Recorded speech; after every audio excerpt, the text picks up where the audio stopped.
Ineffective project management is one of the most common reasons why digital transformations fail. But what are the failure points and the specific things that project managers do wrong? I'm going to talk about those top 10 things here today.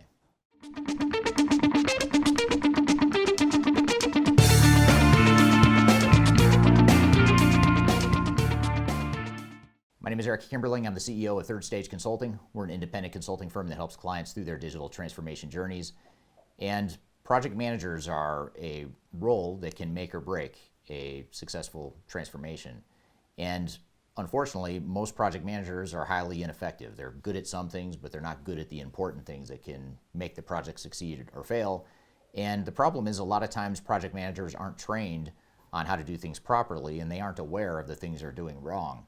So what I want to talk about today are those 10 things that we most commonly see project managers struggle with, and in many cases fail miserably, which leads to a failed transformation. So I want to talk about those 10 things here today.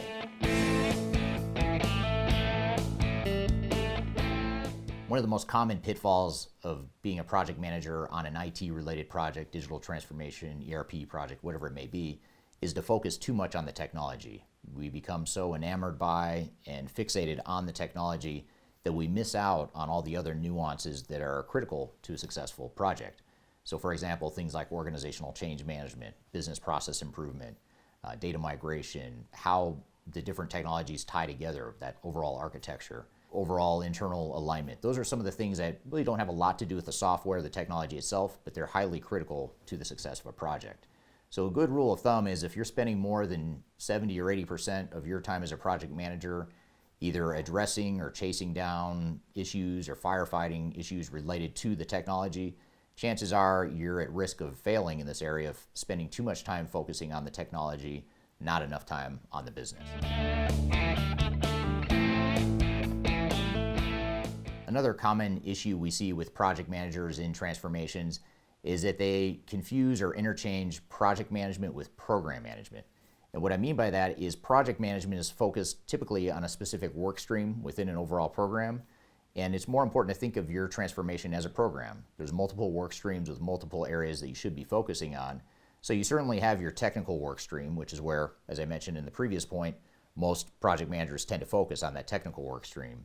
But you also need to have a work stream related to organizational change and organizational design, process improvement, data migration, all the other stuff that's going to make or break your project. So when you're planning for your project, when you're defining your role as a project manager, when you're allocating resources, make sure that you're not viewing it as a project, but an overall program that has multiple work streams that need to be managed.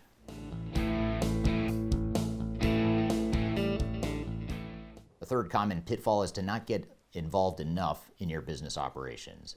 So before, when I was talking about being too involved in your technology, you might want to redirect some of that time and focus less time on untangling and figuring out the technology and focus on untangling and figuring out your business and how your business is going to look in the future. And this may require you not to necessarily be an expert in all the different parts of the business that you're working in, but to partner with those that do understand the business and make sure that you're understanding what the key issues and business drivers are so that you can act as a sort of a conduit or a translator from what those business needs are into that technology work stream. So to be an effective project manager, it really helps to get your hands dirty, roll up your sleeves, and really understand the business operations as part of your role. Now, I've mentioned change management a few times in this video so far, and a lack of focus on change management is one of the most common failure points that we see with project managers. And part of the reason for this is that project management is a fairly scientific, tangible, very predictable, hands-on type of a role, and most of the training focuses on Gantt charts and tasks and resource allocations and things like that, whereas organizational change management is less of a science and more of an art. It's more objective, or it's more subjective, and you've got to figure out what the nuances are of your organization and your culture and how to navigate those nuances. So be sure that as part of your role, you're not only looking at technology, you're not only getting your hands dirty at the operations, but you're also diving into the organization, and at the very least having people on your team that can help dive into the organization to help define how you're going to navigate some of those nuances and some of those organizational challenges that inevitably haunt most projects. Another common challenge is inaccurate scoping. not having a clear handle on what it's going to take to get the project done right. This comes down to having a realistic time frame, a realistic plan, realistic resource schedule, a realistic budget. And as I mentioned before, a lot of times organizations start their projects with unrealistic expectations, and they have these proposed project plans and budgets from their software vendor that doesn't take into account the breadth of the scope that goes outside the realm of what a software vendor typically does. So again, getting back to some of those non-technical work streams I mentioned before, that will inevitably impact your overall time frame, your budget, your resource plan, and all that good stuff. So when you're defining what your scope is, you want to make sure you're not just looking at the technology, but the other parts of the business as well. And you also want to make sure you're looking at the assumptions of your plan, making sure that the assumptions of what the vendor has in mind for their role on the project, make sure that aligns with your expectations and that you've covered all the nooks and crannies of what needs to be covered as part of one of these projects, and that those assumptions are aligned with your overall strategic direction and goals and objectives as an organization. So make sure you have an accurate scope, and really honing in on tightening up your scoping process is one way to avoid some of the common failures that many project managers face. Similar to an inaccurate scope, an unrealistic budget is another failure point for many project managers. And again, this is a situation where oftentimes people hang their hat on the proposal they get from their software vendor. They take that at face value and they draw a line in the sand or plant a pole in the ground saying that this is our budget for the project, but they haven't accounted for all those non-vendor types of costs that come along with the typical transformation. So again, think back to those work streams that are non-technical in nature, the change management, the process improvement, even the data migration, the integration of third-party systems. Those are the things that are going to increase the budget, increase the cost of your overall implementation. And you also want to look at your internal resources too and make sure that you've accounted for the fact that you're going to be leveraging a lot of internal resources on your project. Now we need to figure out how we're going to backfill those resources so they can continue to do their day-to-day jobs and run the operations. So those are just a few examples of how you can mitigate the risk of not having an accurate budget. And one of the biggest things you can do is make sure you have a contingency, because you may not be able to predict the future with 100% accuracy, like most of us are unable to. So having some sort of a contingency of at least 15% to account for those unknowns and those surprises that come along the way can be one way to mitigate against this risk. A failure to allocate proper resources to a project is another failure point of project managers. And again, it's important to combine art with science here. What looks good on paper may not make sense for your organization. It may not be realistic for your organization because perhaps those resources that you're allocating to your project are tied up with other projects or other internal initiatives or priorities. So that's just one example. You want to make sure that you've sanitized or validated the assumptions in how you allocate resources, and that you have a realistic plan for those resources.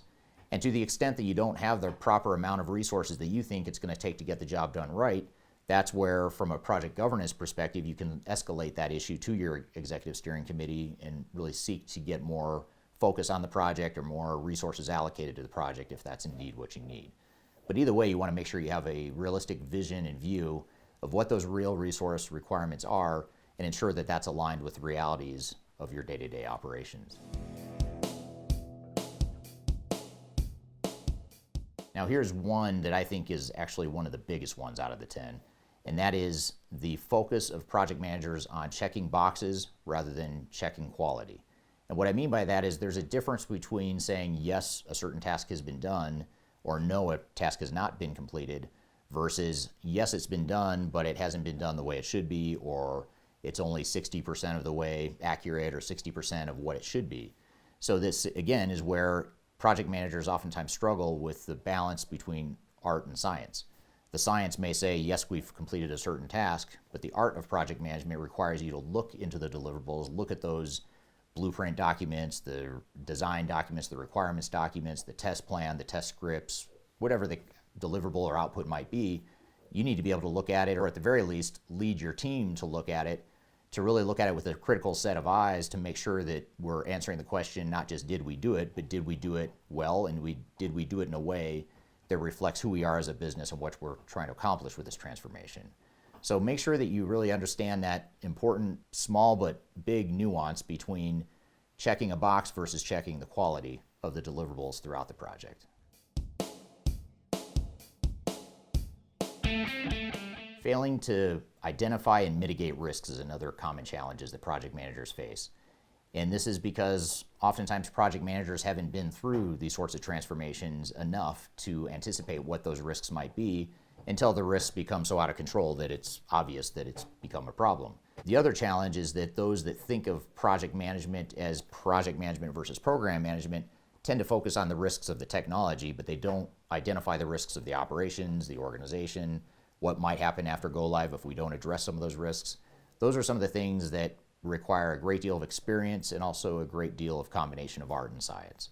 So identifying a quality assurance framework and a risk mitigation framework and using those tools and applying your experience to identify those risks and mitigate those risks is something that's very critical to any sort of successful transformation.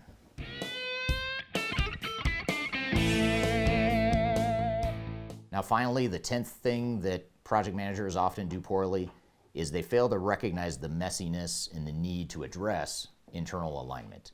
It's a messy process, it's not always clean, most organizations are in fact misaligned, and many project managers just try to power through that and fight upstream or swim upstream to just deal with the fact that we have misalignment. And to most project managers' credit, that's the sign of someone who's really trying to push forward and make progress on a project. But again, you're really facing headwinds if you don't address those things. So you want to make sure that you address that internal alignment, ensure that your team is aligned, and when you're not aligned, make sure that you're pulling people together to get that alignment, get consensus on what the path forward is. And if you can't do that, then you want to escalate it to your executive steering committee, or your executive sponsor to have them make the decision. But either way, you want to make sure you have clarity on some of these major business decisions that inevitably come from any digital transformation.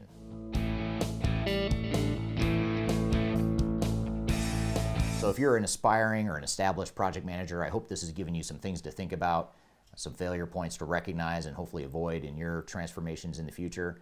And I encourage you to download our 2021 Digital Transformation Report for more best practices like this.